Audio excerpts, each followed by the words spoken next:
We praise you, Lord Jesus Christ. We exalt your name in our heart. We speak your marvelous deeds. We thank you for your safety. And we are in your temple. We thank you, Jesus. We ask you, Lord, be with us in your word.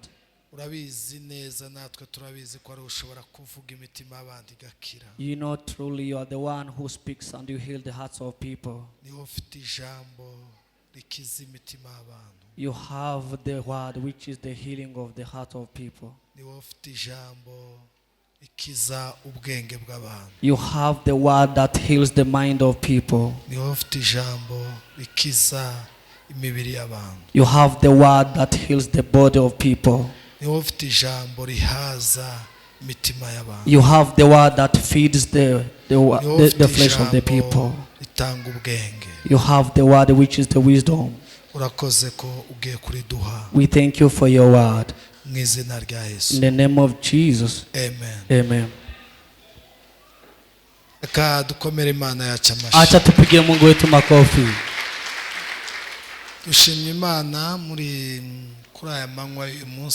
Tunashukuru Mungu adhuhuri ya siku ya leo. Tumebarikiwa kwa katika nyumba ya Bwana. Bwana wetu atukuzwe. Ntabwo ari bisanzwe, si jambo ambalo ni la kawaida.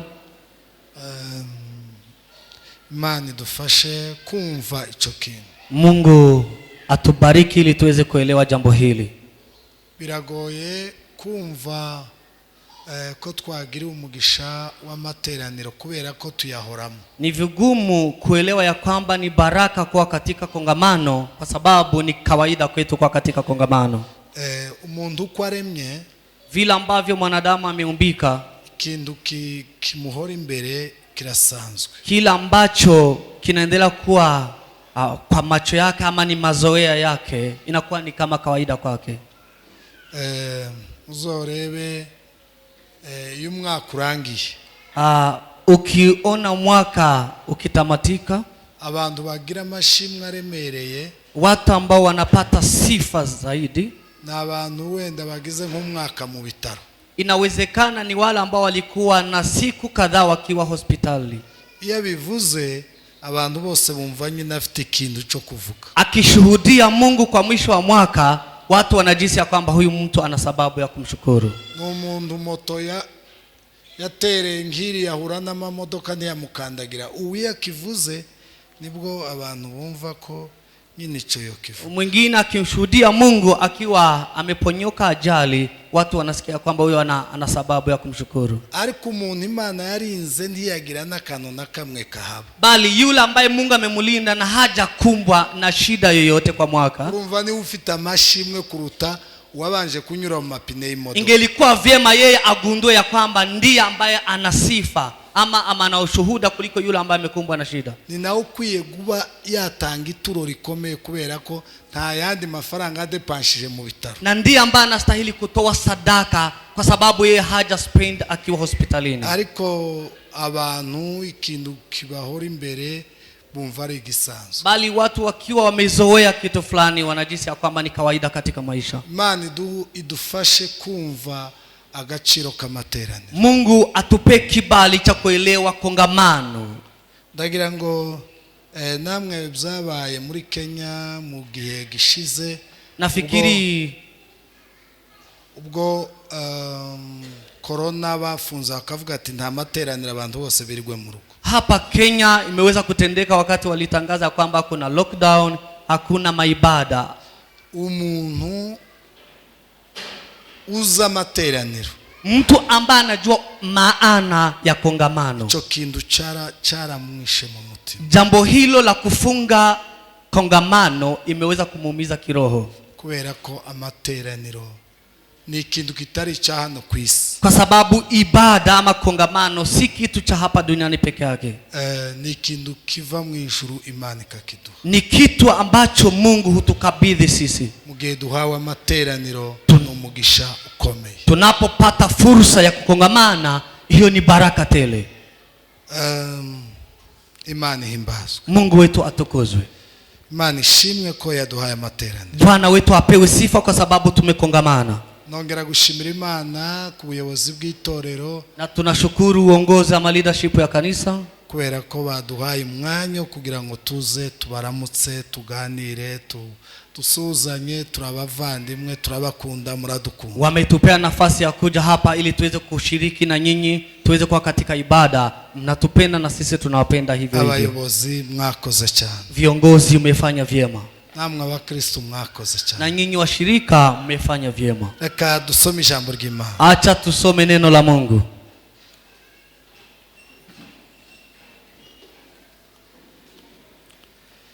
Dusome muri Yoshua. Kitabu cha Joshua. Ibice 24 na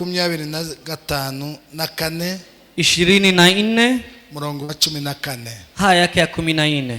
Abafite Biblia Yoshua, ambao wana Biblia muweze kufungua katika Biblia kitabu cha Joshua. Bice 24 ni mlango wake wa 24 murongo wa 14 haya yake ya 14. Ndasoma, wewe ndusoma, wabahaye gusaba soma tampamvu kugira ngo ducunguze umwanya. Wewe ndusoma wahereka basome, njewe ndasoma kugira ngo ducunguze umwanya.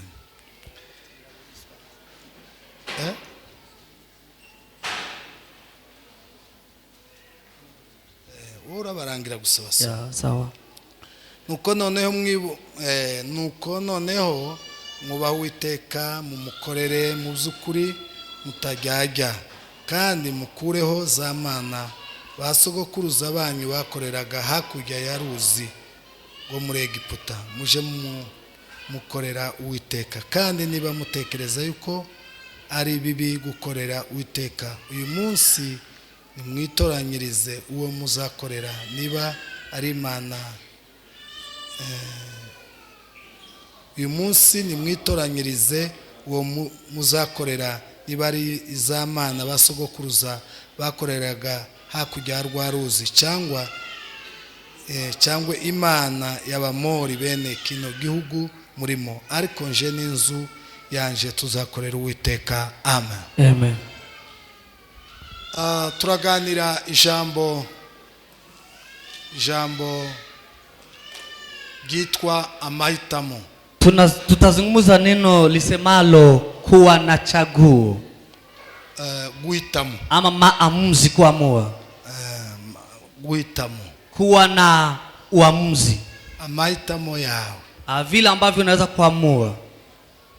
Guhitamo kwawe, vile ambavyo unaweza kuwa na uamuzi. Muyandi magambo ngaro ubushake bwawe. Msemo mwingine tunasema kwamba ni mapenzi yako. Amahitamo y'umuntu, mapenzi ama uamuzi wa mtu. Guhitamo k'umuntu, kuamua kwa mwanadamu, kurakomeye cyane, ni jambo kubwa sana, bitangaje, jambo la ajabu sana. Guhitamo k'umuntu, kuamua ama kuwa na chaguo kwa mwanadamu, uko wahisemo, vile ambavyo umechagua ama umeamua, birakomeye cyane ku buzima bwawe, ni jambo la maana katika maisha yako. Nibyo ngiye kubaganiriza. Hili ndilo neno ambalo tutazungumza.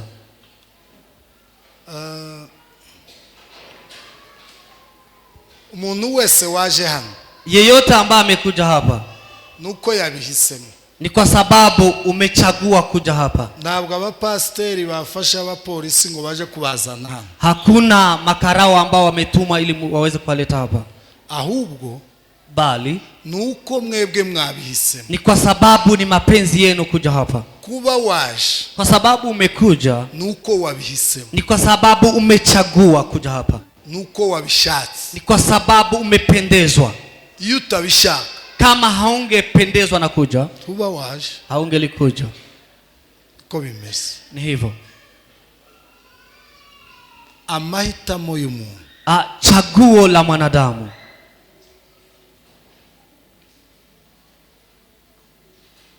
guhitamo kwawe, chaguo lako, nicho ngiye kukuganiriza. Hilo ndilo neno ambalo tutazungumza. Imana yaremye Adamu na Eva. Mungu amemuumba Adamu na Hawa. Abaha mabwiriza. Akawapea maagizo. Akawapea maagizo. Ayo mabwiriza, na hayo maagizo ababwira ijambo abereka imbuto. Akawaagiza akiwaonyesha tunda. Arababwira ngo izi zose mwemerewe kuzirya uko mubishaka. Akawaambia kwamba mnaruhusiwa kula kila tunda hapa kwenye bustani. Ariko iyi, bali hii timwemerewe kuirya. Hamuruhusiwi kuigusa ama kuila. Nico gusa Imana yabwiye Adamu. Hiyo ndio agizo Mungu amempea Adamu. Iramwereka. Akamuonyesha. Iramutungira agatoki. Akanyosha kidole akamuonyesha. Hanyuma iposa baadaye hasigara ikintu gikomeye. Kukabaki jambo kubwa sana kuri Adamu. Kwa Adamu na Eva na Hawa. Nabishaka, akipendezwa, azumvira Imana, atamtii Mungu. Na atabishaka, na asipopenda, azorya zambuto Imana yamubujije. Atakula kwa huo mti ambao Mungu amemkataza. Kuvuga ngo Imana yamweretse. Inamaanisha kwamba Mungu amemwonyesha. Imana yamubwiye uko ibintu bimeze. Mungu amemwonyesha taratibu yote.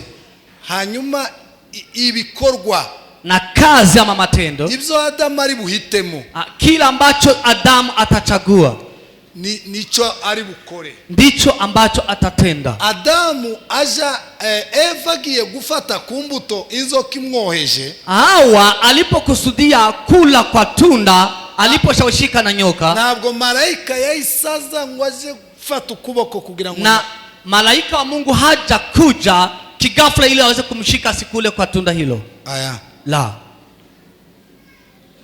Nacho yabikozeho. Hakuna chochote kile ambacho malaika ametenda. Icyangombwa, kitu cha maana, nuko Adamu na Eva bari bahawe amakuru. Ni kwa sababu Adamu na Hawa walikuwa wamepewa maagizo. Imana yakoze, kila ambacho Mungu ametenda, nuko Adamu na Eva bahawe amakuru. Ni ya kwamba hawa wawili wamepewa habari. Nyuma ya makuru, baada ya kupewa habari, wewe urahitamo icyo uri bukore, na utachagua kila ambacho utafanya. Amen. Amen.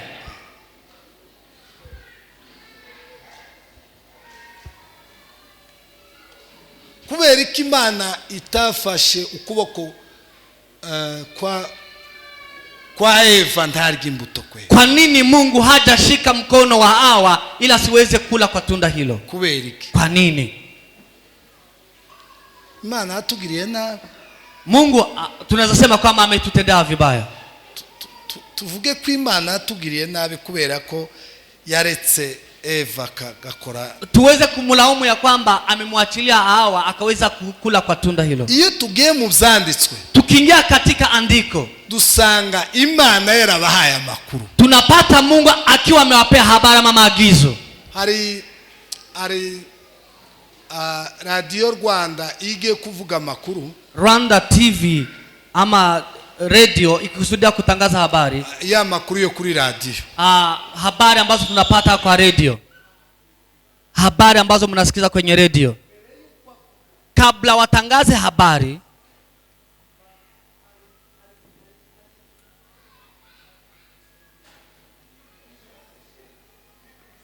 kuna advertisement ambazo bado inafanyika kwanza. Hari publicity izihanyura. Kuna advertisement ambayo inafanyika y'umugabo n'umugore, ambayo ni ya mume na mke. Umugabo akavuga ngo icyambere, na mume anasema jambo la kwanza na amakuru, ni habari. Iryo jambo nararikunze cyane. Jambo hilo nimelipenda sana. Icyambere, cha kwanza, na amakuru, ni habari. Ikintu gikomeye, ibihugu bikomeye bya mbere icyo bita bamaneko. Kwa ulimwengu kitu kubwa cha maana tunaweza sema kila dunia inayo ni intelligence ama idara ya upelelezi. Upelelezi. Idara ya upelelezi. Maneko. Idara ya upelelezi. Iyo bavuze ngo umuntu ni maneko, wakisema kwamba huyu ni mpelelezi, aba baramuhaye akazi ko kumenya amakuru, inamaanisha mumpea kazi, kibarua cha kutafuta habari. Igihugu cha mbere kizi gushaka amakuru, nchi ya kwanza ambayo inafanya utafiti kujua habari kwisi duniani ni Israeli. Ni Israel. Nicho cha mbere kizi gushaka amakuru, ndiyo nchi ambayo inafanya upelelezi. Icha mbere cha kwanza na amakuru ni habari. Nicho cha mbere, ndiyo nchi ya kwanza ama ndiyo kitu cha kwanza. Umuntu mubana mu gitanda, yule ambaye mnakaa na yeye kwenye bedroom, utazi amakuru yawe, na yeye hajui habari zako. Umuntu uri muri Amerika, yule ambako Amerika, ukazumubwira nicho wenda proje za, ukazumubwira nizo ufite nyuma y'imyaka 10, na unaweza kumwambia miradi yako hata ile ambayo itafanyika after a decade ama miaka 10. Ufite mu buzima bwawe bunini kuruta abandi bantu bose, yule ambaye na maisha yako kuliko wengine, ni umuntu ufite amakuru yawe, ni mtu ambaye na habari zako, ni umuntu ufite inzozi zawe, ni mtu ambaye na maono yako, inzozi zawe, maono yako, amakuru, habari zako. Icya mbere cha kwanza na amakuru, ni habari. Amen. Amen. Buri ibihugu byateye imbere, nchi ambazo zimekuwa na maendeleo sana, na bagira amakuru, wanakuwa na habari sana, bagira amakuru yo gukora indege, wana habari za kutengeneza ndege. Twebwe hano ntayo tu, na sisi hatuna habari ya kutengeneza ndege, na amakuru hatuna information, habari. Iyo umuntu akubwiye ngo aha hantu nuhanyura hariho abashinja baraguca umutwe, ayo makuru, mtu akikwambia kwamba, akikupasha habari usipite nje ya kwamba kuna wakora, ari abakora baraguca amaguru, wakora wataweza kukata miguu yako. Ayo makuru, hizo habari ari ngombwa mu buzima bwa, ni habari za maana katika maisha yako. Icya mbere cha kwanza na amakuru, ni habari katika maisha. Abahungu wavulana bakeneye amakuru ku bagore babo, umugore apana ama emotion. Wanaume mnapaswa kujua habari kwa bibi zenu, sio hisia.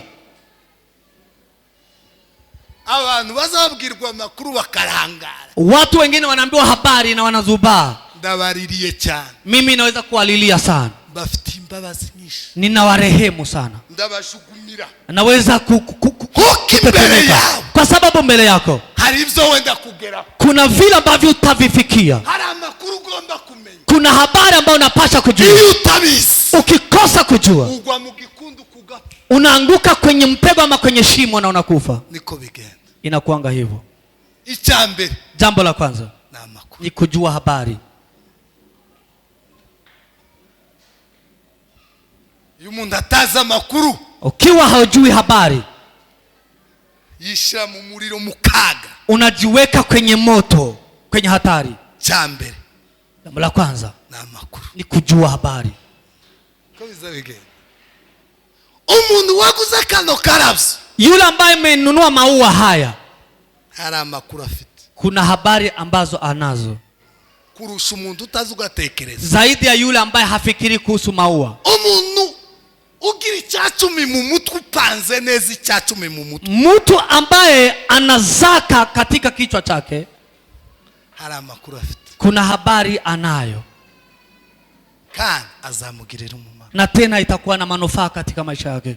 Umuntu yamubwira amakuru agasinzira, ukiambia mtu habari na aanze kusinzia, era ko ndambona bamwe barasa n'ibishimbo bene ibikiri bito zakubiswe n'izo, natazama wengine ni kama maharagwe ambayo ni baada ya atenda ambayo inaweza hata kunyauka. Maharagwe ambayo inamea inaweza kunyauka, na inaweza kunyauka. Wako hivyo, ni kama wameanza kuregea. You don't have news.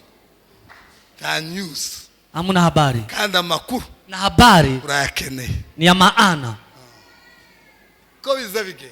Inakuanga hivyo. Muzamubona ibihugu by'abazungu twese twifuza kujayo bigira organisation umuntu akavuga icyazi umuntu akavuga sobanukiwe umuntu akavuga ijambo rimwe uwundi akaryumva inshuro 10 buriya ikintu cyambere bamenye kuko information amakuru katika nchi za wazungu wana taratibu. Mtu anaongea kile ambacho anafahamu ama anajua, ana information, ana habari zake. Hagohotera, si kuongea olela, hagukora ikintu kitamufitiye inyungu, hawezi tenda kile ambacho hakina manufaa kwake. Gushika ahantu, ukifika mahali ukamenya icyo uri buhakure na ujue kile ambacho utatoa hapo, icyo abandi bageze kile ambacho wengine wamefikia. Hallelujah, amen. Muzi abantu bahawe kino gitabo na watu ambao wamepewa neno la Mungu, muzi amakuru akirimo, mnajua habari ambayo iko katika neno la Mungu. Kibamwe ubuyobozi, kuna uongozi, kibamwe amafaranga, kuna pesa, kibamwe umugisha, kuna baraka, kibamwe amahoro, kuna amani, kibamwe ibyiza, kuna mema yote. Kibamwe abahungu bashaka gutereta bazabatinda kuri iki gitabo, vijana wanahitaji kuchumbia wasichana, kuna habari hapo. Abakobwa bageze igihe cyo gushaka atinze kuri iki gitabo, wasichana ambao wanahitaji kuolewa muweze kujilazimu kitabu hiki. Amateraniro y'Imana, ibada ya Mungu, amateraniro, ibada uzosome umunsi Mungu wa Daudi witwa Salomo, umunsi yavuze ibyo agomba kuvuga mu rusengero, uko yavuze nibazo zashika mu rusengero, ibyo bazabonamo ibintu runaka. Yavuze ngo iki nibaterwa n'inzara, nibaterwa na mugiga, nibaterwa n'amapfa, nibaterwa n'intambara, nibaterwa ikibazo icyo ari cyo cyose, bazashyisano wa Mana we bakagera hano bakakwambaza uri mu ijuru. Aho hantu wagere ukarangara ugahwera tumenye ukagira ibitotsi bidafite gahunda, wa muntu aho uri. Abandi bahawe amateraniro bayakura mw'ibyiza byose bakeneye kuri iyi si. Solomon amesema kwamba katika kanisa ndipo ambapo tunapata suluhisho ama jibu la mahitaji yetu. Niko bimeze, hivyo ndivyo ilivyo. Abagira makuru kuri iki gitabo, ambao wana habari kwa Biblia, abagitinzemo, ambao wamekaa katika Biblia, ariko zinjira habi gasoka. Wengine neno la Mungu linaingia kwa masikio moja na inatoka kwa sikio lingine. Kintu giteye ubwo, na kitu ambacho ni cha kustikisha, nyuma ya nituva, baada ya kutoka katika kongamano, turaja muri activity, tutaenda katika kazi zetu za kawaida, turaja mu kazi, tutaenda katika kazi zetu. Aha, tukitoka hapa tuzatuza kuhigira uburyo dukora hanze ubuzima bwo hanze, tunakuja kujifunza vile ambavyo tutafanya kazi hapo nje, tuzatuza kwakira masomo uburyo ubuzima bwa buri munsi turi bubi, tunakuja kupokea maarifa kuhusu vile ambavyo tutaishi hapa duniani. Ariko twahagere, bali tukifika hapa wengine hawajui pale ambapo amefika. Inapata kwamba ni desturi, wamefanya ni kama mazoea, desturi tu. Ubundi kawaida ikanisa rigira ibice bibiri. Kanisa ina sehemu mbili. Hari igice kigaragara, kuna sehemu ambayo inadhihirika, ico gice cyitwa program, na hiyo sehemu inasema kwamba ni program. Kuko uyu muyobozi wacu atubwiye ngo haviki haziki, ni utaratibu ya kwamba kuna hii na hii na hii. Niba bavuge bari abavuze mu Cyongereza, amesema watoto wakuja watupe memory verses, na wengine wakuja waimbe wakaimba, bagisirimbe twasirimbe, wakucheza tumemcheza Mungu. Hii program, hii utaratibu igomba kubaho, lazima hii taratibu iwe. Nyuma ya hari, baada ya hapo, ashaka agacupa kashizemo amazi, munipe an empty bottle, chupa ambayo haina kitu. Inywayo ya iko hapa nyingine hizo. Meza. None ngaka. Akana agacupa. Hii ni chupa. Hii ni program. Hii ni kibi tukoze. Tuseme kwamba hii ni taratibu kwa kanisa. Twakiriye abashitsi, tumepokea wageni, nibahaguruke wasimame. Twakiriye abubukwe, tumepokea waharusi, bagatambuka, wanapita. Twakiriye abaririmbyi, tumepokea waimbaji, bararenza, nao wameimba. Twakiriye tumepokea matoleo, twakiriye abashimwe, session ya matoleo imepita. Hiyo ni program, ushuhuda imepita. Ako nagacupa. Hiyo ni taratibu ama program kwa kanisa. Ni vitu ambavyo mnaweza kuona na macho, bigomba kuba, na ni vyema iwe katika ibada. Ibi bintu vitu hivi, hii program ikirimo indani, kila ambacho kiko ndani ya program, abaririmbyi ni baririmbe, waimbaji waimbe, igomba kuba biyobowe na Pentecost. Ni vyema iongozwe na Roho Mtakatifu. Ntabwo abapasteri cyangwa programe zo mu ikanisa ari ba hajya abakuru b'imidugudu ba chairman. Ntabwo abapasteri ari abachairman batanga amatangazo. Wachungaji si chairman ambao ni wa community ambao wanatanga matangazo. Pentecost akeneye. Chairman hahitaji Roho Mtakatifu. Nitangaza ejo tuzoja kuri UN. Tangazo na kutangaza tutaenda town ama kwengineko. Ibi bya chairman ni kumwezwe murabisi. Nyinyi mnajua vile machairman wanatangazia matangazo. Ntabwo ari umukuru w'umudugudu iwacu mu Rwanda. Si ni ule mkuu wa kijiji. Tangazo ry'umukuru w'umudugudu. Kuna tangazo ya mkuu wa kijiji. Kuvuga ngo abaririmbyi ni baririmbe. Waimbaji waimbe. Barwayi gusiryo jambo. Wagonjwa bigomba kuba nagachupa ariko kari mwama. Lazima iwe ni chupa bale ambayo ina kitu ndani. Hiyo program. Kwa kuwa hiyo program zo mw'ijuru. Ni program za mbinguni. Kandi mw'ijuru. Na mbinguni tiava kuvertire gusa. Hakuna mfuniko peke yake. Hava ambalage. Kunatoka funiko ambayo inafunika vitu. Irimwo package ni package. Jesenzi Cyongereza cyinshi sintu ya. Niyo hiyo. Ni package irimwo. Ni furushi ambayo ina vitu ndani. Arikiyo ibaye cover gusa. Bali ikiwa imefunikwa peke yake bila kuwa na kitu ndani, ni cyagiye ibintu byose bikorwa nta kintu na satani ntahunga. Nafa umitima abantu. Ndipo utajipata mnatenda kitu kwa kanisa, shetani hata kimbia. Nta kintu abarozi bihana. Wachawi hawatatubu. Abagwayi bakira. Wagonjwa abasinzira mu materaniro baguma asinzira. Ambao wanasinzia katika ibada. Ariko iyo ari package. Bali kama kuna furushi. Ijambo ry'Imana. Neno la Mungu. Ukiyavuze ngo aririmbe. Kwa sababu muri iryo jambo. Katika neno. Haba harimo imbaraga. Kuna nguvu. Kuririmbira Imana. Kumwimbia Mungu. Bigira imbaraga. Kuna nguvu. Kusirimbira Imana. Kumchezea Mungu. Bigira imbaraga. Kuna nguvu. Kuramya Imana. Kumwabudu Mungu. Bigira imbaraga. Kuna nguvu. Kutanga amaturo. Kutoa sadaka. Bigira imbaraga. Ina nguvu. Kuramya. Kumwabudu. Bigira imbaraga. Ina nguvu. Kushima. Kucheza. Bigira imbaraga. Ina nguvu. Ni package. Ni furushi. Twebwe dusigaranye gusa program. Sisi tumebaki tu na taratibu tu. Ico gituma mwashaka kuvuga ukiunda kaipinga ngo mfaho. Ndio sababu mmoja anaweza ongea mwingine ampinge. Murabona batugwanira mu rusengero se ayona. Hamjawaona watu wakigombana kwenye madhabahu. Ni cover. Wao ni funiko, wana mfuniko bila kitu ndani. Koti lirimwe indani. Bila kuwa na kitu, the content. Sidukene cover cha. Hatuhitaji cover mfuniko. Ni cover irimwo nibindi bintu. We need something which has the content inside. Hallelujah. Hallelujah. Hatari kweli. Twaragoho kumuzamona turahwere. Tamakuru. Hatuna habari.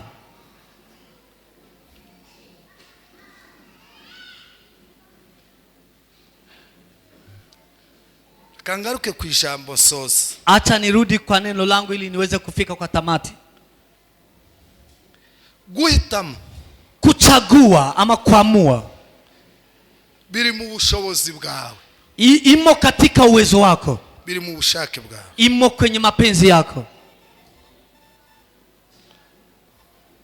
Imana ibwira Yoshua abwira abantu. Joshua akaambia wanadamu wa Israeli. Arababwira ngo twabonye Imana tuvuye mu Giputa. Akawaambia tumemwona Mungu uko kwenye Misri. Turi abantu boshidikanya Imana turabisiraheli. Akasema sio watu ambao tunaweza kumshuku Mungu wetu.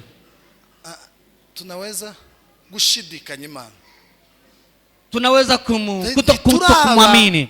Ni turi abantu boshidikanya Imana. Sisi sio watu ambao hatujamjua Mungu. Ni turi abantu nk'abisiraheli boshidikanya. Sisi si Waisraeli ambao wanaweza kujiuliza kuhusu Mungu. Imana. Mungu. Twarayibonye. Mungu tumemuona. Twarayibonye yarigaragaje. Amejidhihirisha kwetu tumemuona. Hasigaye twebwe. Kumebaki sisi. Amahitamo yacu. Chaguo letu sisi. Arababwira ngo. Akamwambia Joshua. Nimwiza mbona muhora mu rugabangabo. Akamwambia naona mkiwa katika uyu munsi mwizeye. Leo mumeamini Imana yacu. Mumeamini Mungu.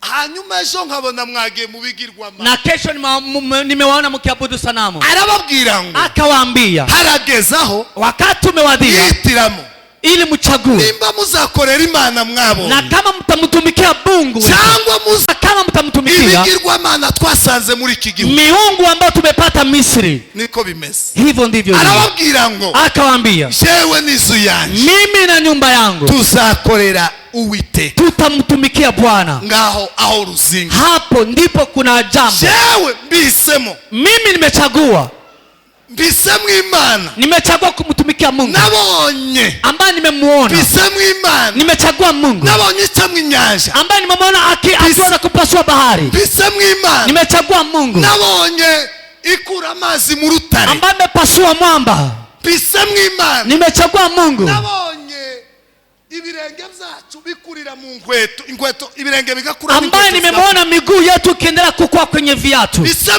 Imana, nabonye ibiryo bitekerwa mu ijuru, bikaza tukagaburirwa kwisi. Nimechagua Mungu ambaye ametupea mana kutoka mbinguni. Arababwira ngo, nimba mutekereza ko gukorera Imana ari bibi, akamwambia kama mnafikiria kwamba kumtumikia Mungu ni vibaya, jewe n'inzu yanjye, mimi na nyumba yangu tuzakorera Uwiteka, tutamtumikia Bwana. Haleluya, haleluya.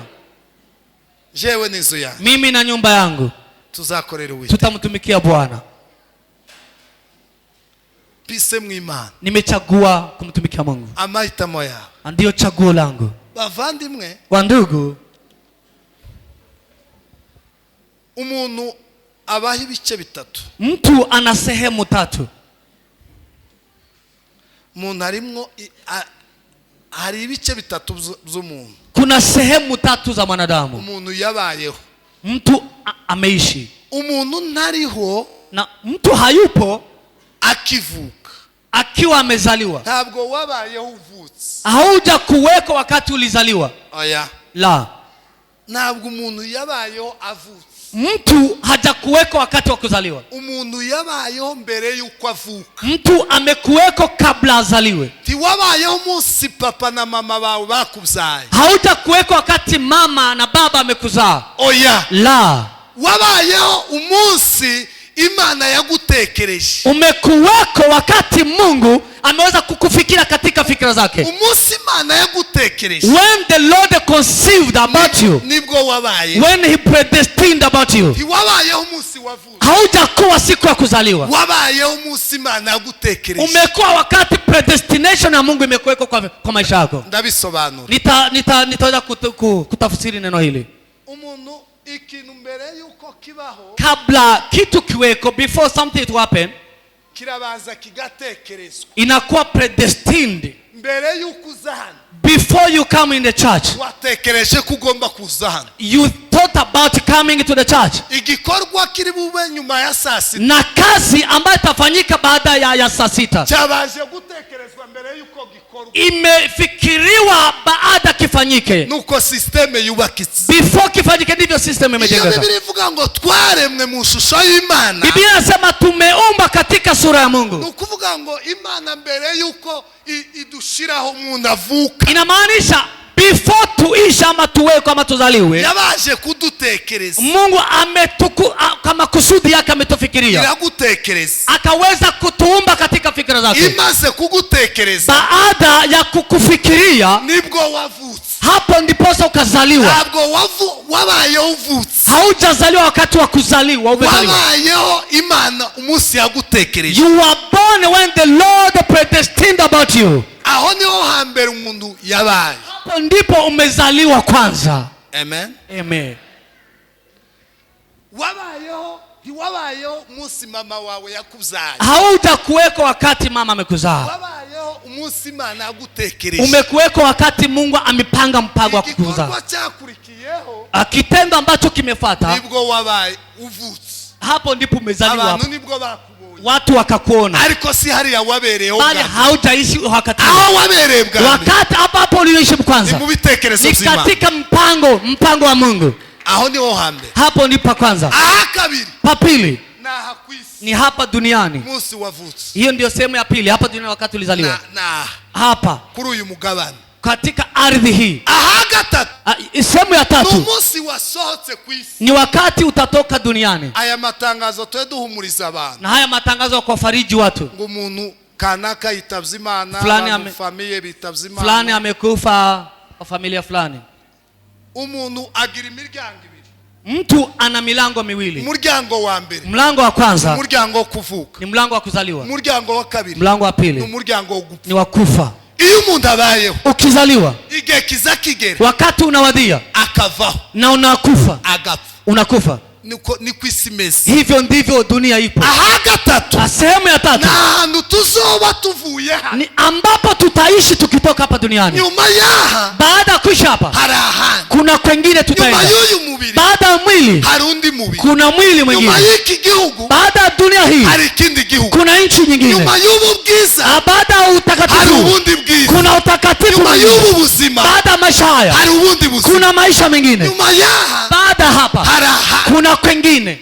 Ndashaka gusobanura rero hano, na kusudia kuwatafsiria kuhusu hapa hano tukiri, hapa ambapo tunaishi. Yes. Hapa nikowa ndugu ndagufasha nimekushika. Nyuma ya, baada hapa, hari ahandi, kuna kwengine. niko biza bigenda. Hivyo ndivyo ilivyo. Nyuma ya, baada hapa, kuna kwengine. nugira ivyako, ukikumbwa na shida, ukarangara uri hano, na uweze kuzubaa ukiwa bado hapa. ico umuntu abiba, kila ambacho unapanda ndicho utavuna. Aha hapa titwavuye iriya twabihisemo, hatujatoka huko kwa chaguo letu. Umunsi twaje hano ku isi, wakati tumekuja hapa duniani, titwabisabye, hatujaomba ili tuweze kuja hapa duniani. Demande tugira imbere y'Imana, hakuna application ambayo tumefanya ili tuweze kuwa hapa, ngo tuze mu isi, ili tukuje duniani. Hai, hakuna application. nta muntu wasabye Imana ngo ndashaka kuba mu isi. Hakuna mtu ambaye ameomba Mungu ili aweze kuishi duniani. Ni Imana yabishatse, ni mpango wa Mungu ituzana mu isi na akatuleta hapa duniani. Haleluya, haleluya. Abasinziriye muhunyuruke, ambao mmesinzia mtoke katika usingizi. Bakubise ijosi ni musemo, ambao mmeinama muyashinge neza, muweze kuinamuka. Birumvikana akazuba kabaye kenshi, inawezekana kuna kiangazi. Saa 6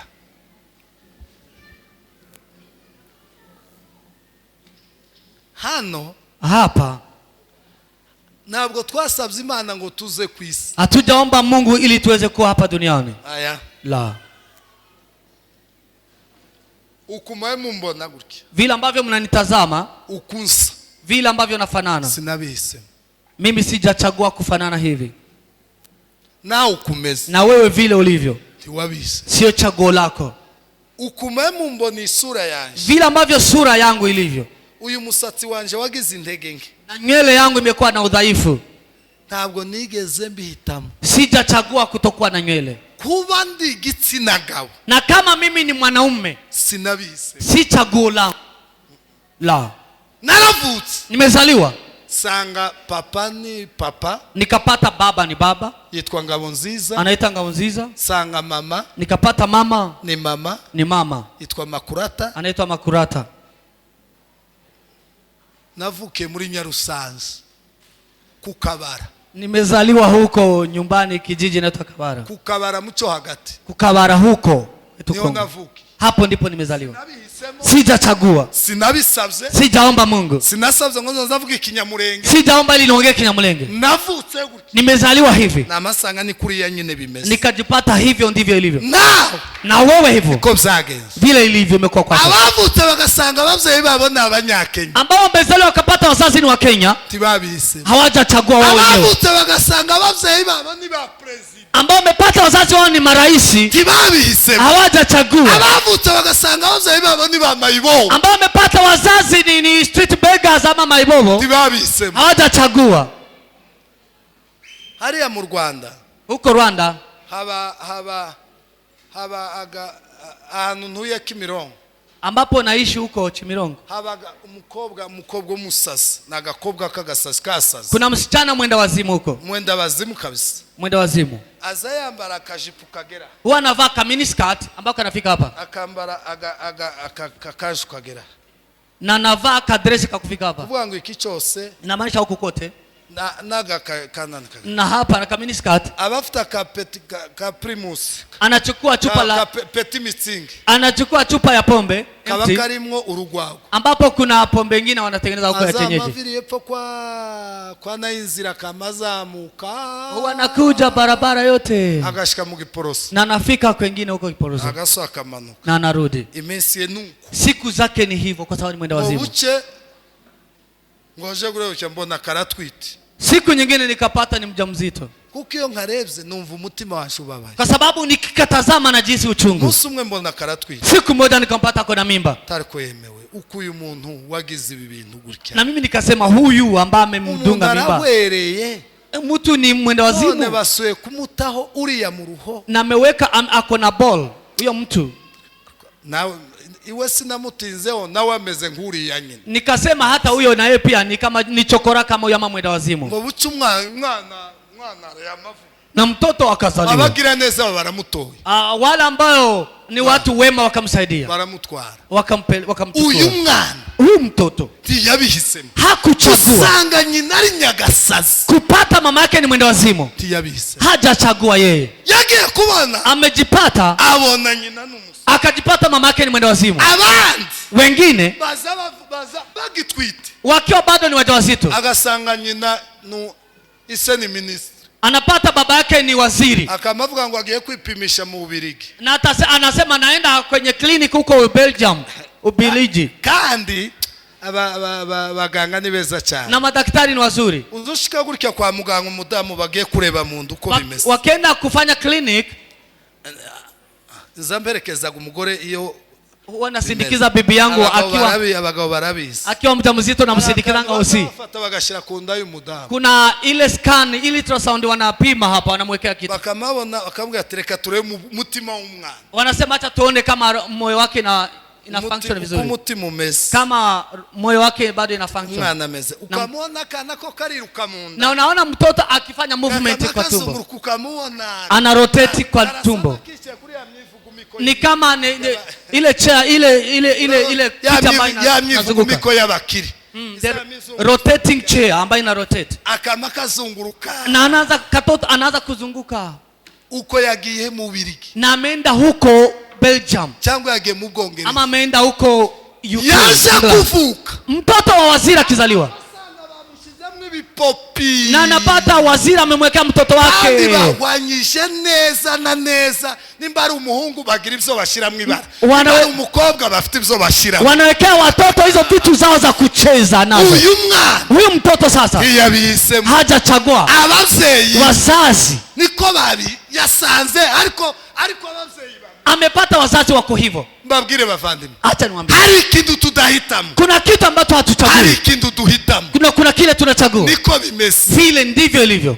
Ikintu rero aho ubwenge bukomeye, kitu ambacho ni cha ajabu, twavuye iriya, tumetoka huko tutabihisemo bila kuchagua, uwabiduhitiyemo ambaye amechagua ni data wo mwijuru, ni baba mbinguni yatuzanye mwisi, ambaye ametuleta hapa duniani, akaduhitiramo kuba mwisi, akatuchagulia kuishi hapa, tukwiye kubihimbariza Imana, lazima tumsifu. Twagera hano, na tukifika hapa tuko kwenye uwanja wa kuchagua. Hapa turi mu mahitamo, tuko katika chaguo. Nubishaka na ukipenda utasoma Biblia, ukipenda utasoma Biblia, usipopenda hautaisoma. Ukipenda utasoma Biblia, usipopenda hautaisoma. Ni chaguo lako. Ukipenda utaomba, usipopenda hautaomba. Ukipenda utatoa sadaka, usipopenda hautatoa. Aba wamenunua maua, imetokana na mapenzi yao. Ukipenda utanunua speakers, usipopenda hautanunua. Iko katika mapenzi yako. Hallelujah. Chaguo lako.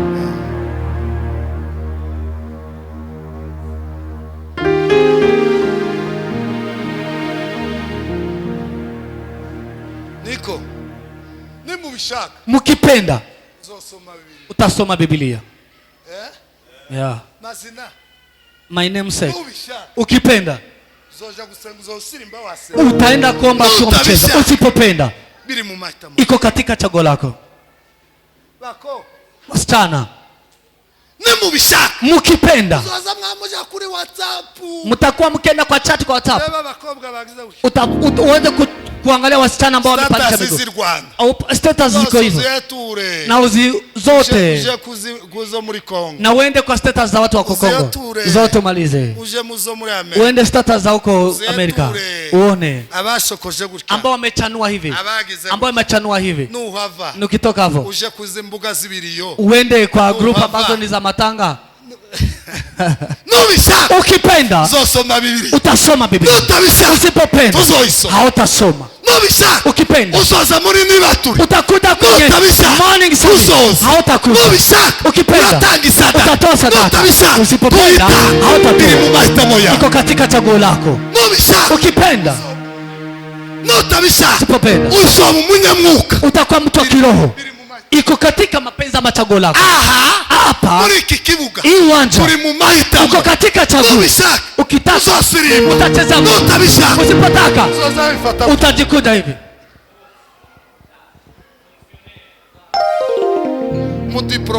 Utasema wewe ni diplomat person.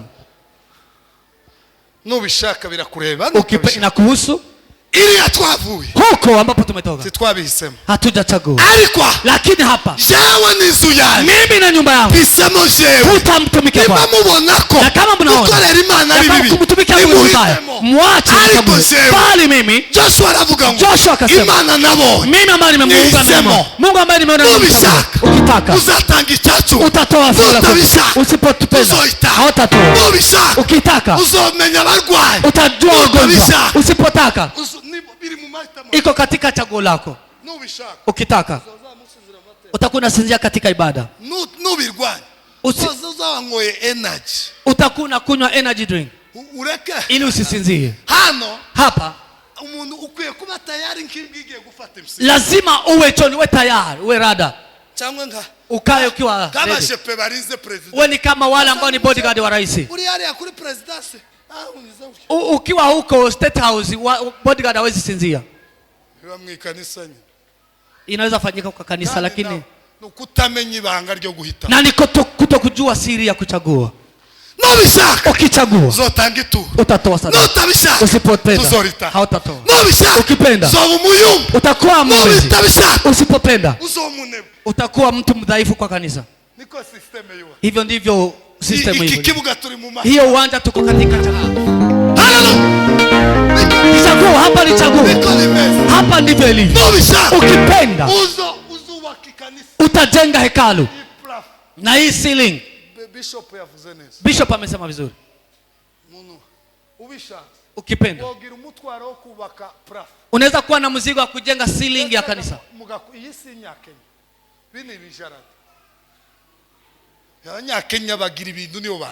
Wakenya wana vitu vingi wanajua. Mukichanga muite Mkenya awajengee, mnaweza jenga ceiling hii. Hivyo nimesema. Wengine ni kama moto imewaka. Kuri police. Ni kama tumerusha jiwe kwa police station. Ariko kuri bamwe. Kwa mmoja. Nobishaka ukipenda. Oh, Yesu itanze Kalvari.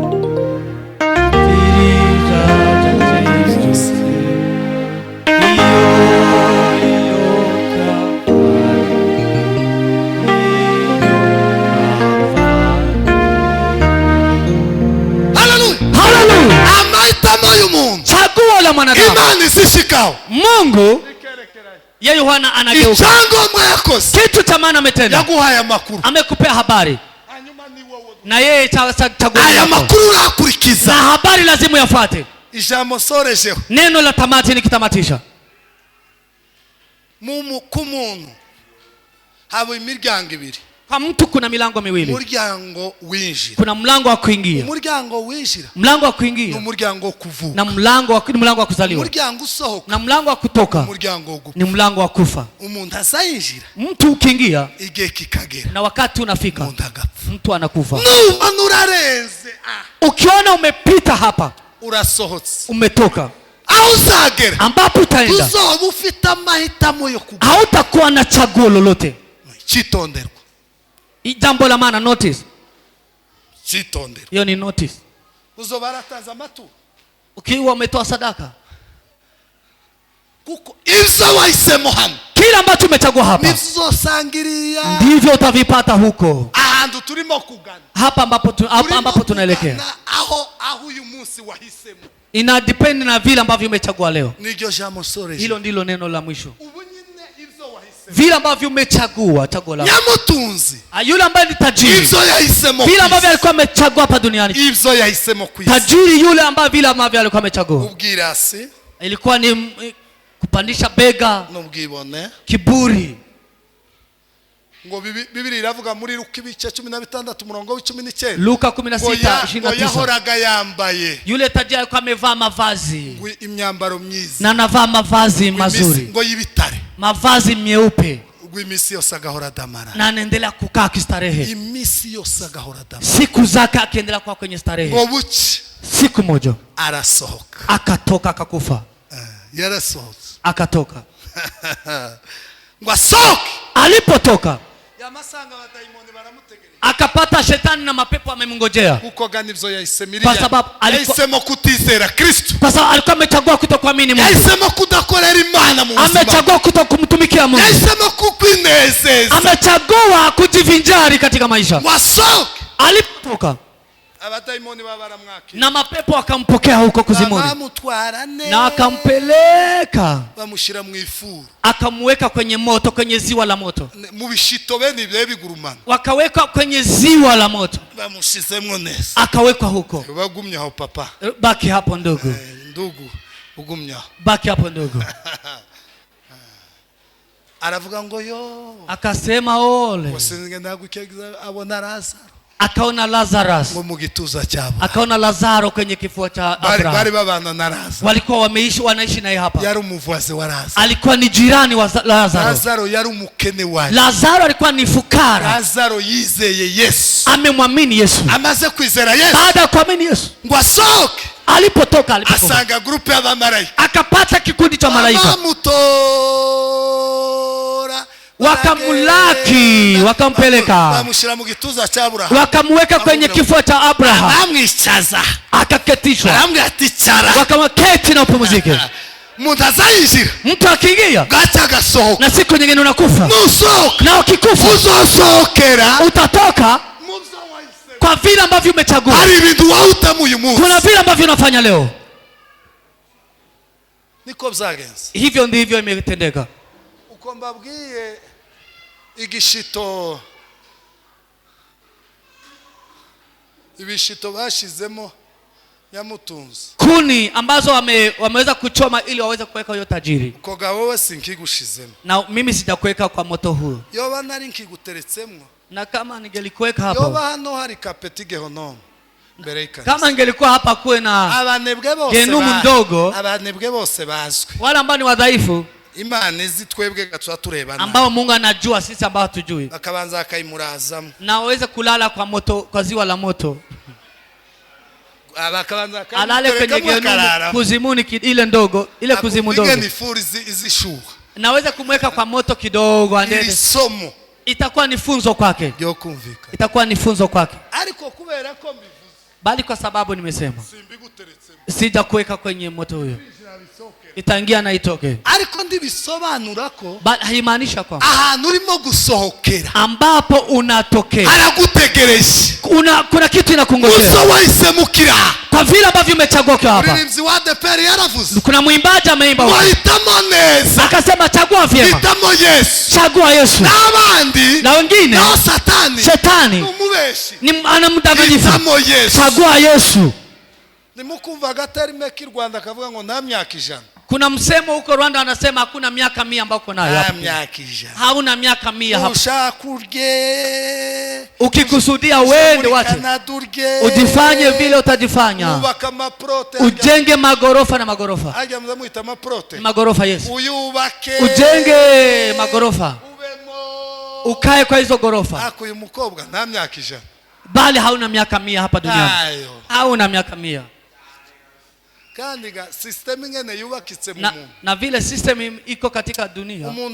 Umuntu biza biryoha uyu munsi kuberwa. Leo unaweza kuwa smart leo. Ejo kuberwa. Na kesho kuwa smart. Ejo bundi kuberwa. Na kesho uwe smart. Umwaka 10 gashira miaka 10 ukiwa ni smart. 50 gashira uberewe. Miaka 50 ukiwa smart. 100 gashira uberewe. Na 100 ukiwa amevaa vizuri. 200 gashira wewe bakubitira amashi. Na miaka 200 wakikupiga makofi. Biraryoshe cyane. Ni iko tamu sana. Ikintu kiryoshe cyane. Kitu ambacho ni tamu. No guhera uri chairman. Ni kwanza ukiwa chairman. Ukarangiza uri president w'igihugu. Na unatamatisha ukiwa rais wa nchi. Ariko guhera kuri president w'igihugu. Bali kuanzia kuwa rais ukarangiza aba chairman. Na utamatisha ukiwa chairman. Ariko yeye. Jambo si jambo zuri.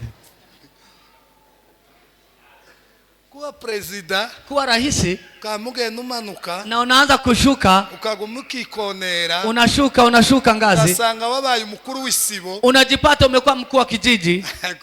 Ariko ayo mapepo na hayo mapepo Mungu atulie. Bizabiryohera umuntu. Inakuanga tamu kuberwa uyu munsi. Ukiwa smart leo. Kama mkuru w'umudugudu. Unakuwa mkuu wa kijiji. Kama mkuru w'isibo. Unakuwa mkuu w'umudugudu. wa kijiji. Gitifu wa kagari. Unakuwa mkuu wa area yote. Unakuwa MCA. Kaba mayor. Unakuwa mayor. Ukaja muri mayor w'umuji. Unaenda kwa governor. Kuba governor. Unakuwa governor. Kaba minister w'intebe. Unakuwa waziri. Gachu kama president. Na unakuwa rais. Wow. Kuva kuri president. Uko rais. General. Marshal. Kwa mugu mukiko. Na ranka ya juu sana. Na watowe ranka moja. Na myaka 100. Hauna miaka 100. Gachu kamusanga abaye kurutu. Na siku nyingine unapata amekuwa kurutu. Ni babandi babasuye mu mafunzo. Kurutu ni wale ambao wako kwenye kosi ya kuwa wanajeshi. Wameanza upya. Nta myaka 100. Hauna miaka 100. Nyamutunzi nta myaka 100. Yule tajiri hakuwa na miaka 100. Bavandimwe. Wandugu. Babwire. Acha niwaambie. Turi mu mahitamo. Tuko katika chaguo. Ico ushaka. Kila ambacho unapenda. Titu abanebwe ugutekereza. Tusiwe wadhaifu wa kufikiria. Ibintu biri imbere yawe. Vitu viko mbele yako. Nubishaka. Ukikusudia. Uzosoma Biblia. Utasoma Biblia. Nutabishaka. Usipotaka. Biri mu mahitamo yawe. Iko katika chaguo lako. Soma Biblia. Soma Biblia. Hari indirimbo yalarume ivuga ngo soma Biblia. Kuna wimbo wanaimba soma Biblia. Soma Biblia. Soma Biblia. Iza kubohora. Takuweka huru ukisoma Biblia. Soma Biblia. Izabohora urugo rwawe. Takuweka huru. Izaguhavisa. Itaweka huru familia yako. Itemo. Chagua. Nubona uvuye hano. Na ukitoka hapa uzabugeziri ambapo utafika huko uzaba ufite uburenganzira bwo guhitamo hautakuwa na ruhusa kuchagua tena. Nyamutunzi dirigeza yarabisabye na huyo tajiri aramubwira ngo ibintu byararanga aliomba ili aweze kurehemiwa lakini akamwambia imekwisha. Twemerewe guhitamo. Kuna vile ambavyo tunaruhusiwa kuchagua na kuna vingine haturuhusiwi kuchagua. Imani ibafashe. Mungu awabariki. Tangira uyu munsi kuanzia leo ingaruka dufite uyu munsi madhara tunayo. Kavuga kakanu soza. Acha niseme jambo hili. Tumurusi bibazo dufite none. Mazara tunayo ibibazo dufite uyu munsi. Shida mu rwego rw'igihugu bwoko. Tunayo kama taifa. Ibibazo byinshi dufite uyu munsi. Shida nyingi ambazo zinatukumba. Ntabwo ari bigeragezo. Si majaribu. Ni ingaruka. Ni mazara. Jewe ndi pasiteri. Mimi ni mchungaji. Uzuganira n'umuntu. Unaongea na mtu. Mwababyeyi. Wazazi. Mwababyeyi. Wazazi. Babyeyi. Wazazi. Kankavuke. Acha niseme. Amavuta ya Samuel. Na mafuta mopako wa Samuel. 90%. 90%, asilimia kwa 100. Ava kuri nyina Ana. Inatoka kwa mama yake Ann.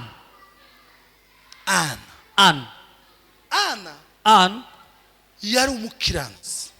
Ann alikuwa ni mwenye haki. Yabanye na Penina. Amekaa na Penina. Aza kana Penina gusaga aza kandagira mu gisebe. Penina akiwa anakanyaga kwenye vidonda. Rick Warren yavuze ijambo rikomeye. Rick Warren akaongea jambo mzuri. Aravuga ngo n'umuntu navuga ngo agira urukundo. Akasema mtu akikwambia kwamba ana upendo, nguzomuturanye n'umuntu udakunditse. Umwambie kwamba uweze kumfanya akae na mtu ambaye uzabona urukundo rw'umuntu rufite. Hapo ndipo utajua yule ambaye ana upendo. Anne yagaragaje ubukiranutsi, amedirisha haki yake abana na Penina, akiwa na Penina, amukandagira ku gisebe, akimkanyaga kwenye kidonda buri munsi kila siku. Ariko Anne, bali Anne tajambo ryasose mu kanwa, hakutoa neno moja kwa kinywa chake. Alikuwa ni mwenye haki. Imana imusumbushije, na Mungu alipompea mtoto amavuta ya Samuel, upaka mafuta ya Samuel, amashereka ya Anne, matiti ya Anne meza kuri Samuel, ilikuwa ni njema kwa Samuel. Mgongo wa Anne wali mwiza kuri Samuel, ilikuwa ni nzuri kwa Samuel. Na maneno matamshi ya Anne yalikuwa na Roho Mtakatifu. Samuel alipozaliwa kuri yitere hapa duniani kwenye ulimwengu, asohora mata n'ubuki kubisi, akaanza kutoa maziwa na asali hapa duniani, asohora ubuzima bwiza kwa wakaaji wa dunia. Yabaye umuyobozi mwiza, akawa kiongozi mwema kwa sababu ya mama yake, mzazi, mtoto. Ni huwa nikiunganisha ndoa. Mzazi ni chemichemi, wewe ni chemichemi, wewe ndani mwako kuna maraisi, katika damu yako kuna mawaziri, kwa damu yako kuna majenerali, katika damu yako kuna wachungaji, katika damu yako kuna manabii, kwa damu yako kuna maraisi. Ukinyonya matita ambayo imekuja kwa maombi asubuhi, kuna wale ambao watakuwa viongozi na wanyonye matiti mazuri.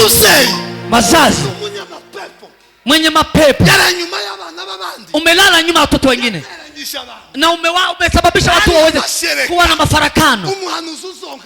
Na nabii ambaye atanyonya matiti hayo atakuwa nabii chafu,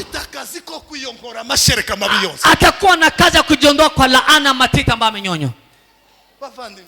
Ndugu, ni chaguo lako. Reka kumunebwe, siwe mdhaifu. Senga, omba, izere, amini, tangi chachumi, toa zaka, tanga maturo, toa sadaka. Bafre pastor yavuze, speak ambazo wamesema watu wawili watatu, hakuna kuendelea likitu ambacho ukipanda utavuna vile, uchagua ukako.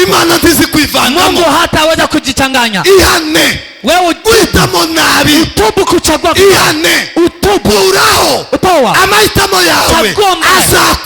chaguo lako itakuwa azagukiza, chaguo nzuri itakuponya. Amatamo yawe chaguo yako mema azaguizina, itakupea jina umugisha. Yambani baraka. Amatamo yawe chaguo yako azaguizina, itakupea jina la laana. Mwahaguruke, simameni, simameni.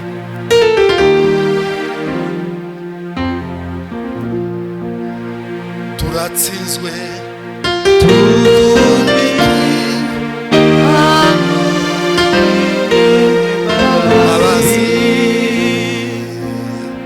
turatsinzwe, tuvugike bagoriye babazi. urukundo wababajwe n'amafuti nawo. Haleluya. Wishiraho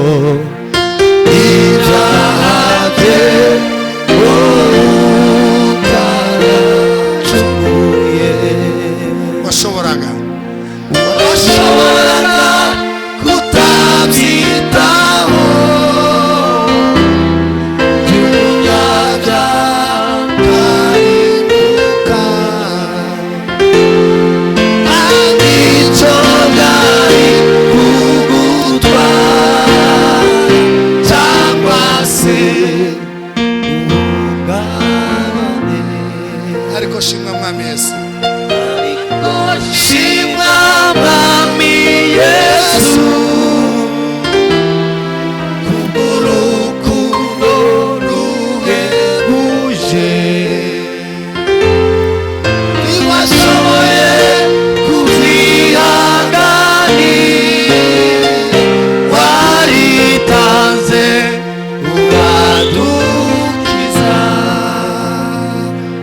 data wa twese uri mu ijuru, Father, in the mighty name of Jesus, tubabarire aho twahisemo nabi, forgive us for our choice. tubabarire aho tutahisemo neza, Forgive us our wrong choice. tubabarire aho twabikoze nabi, Forgive us our wrong choice. utubabarire ingaruka dufite Forgive us the consequences we have.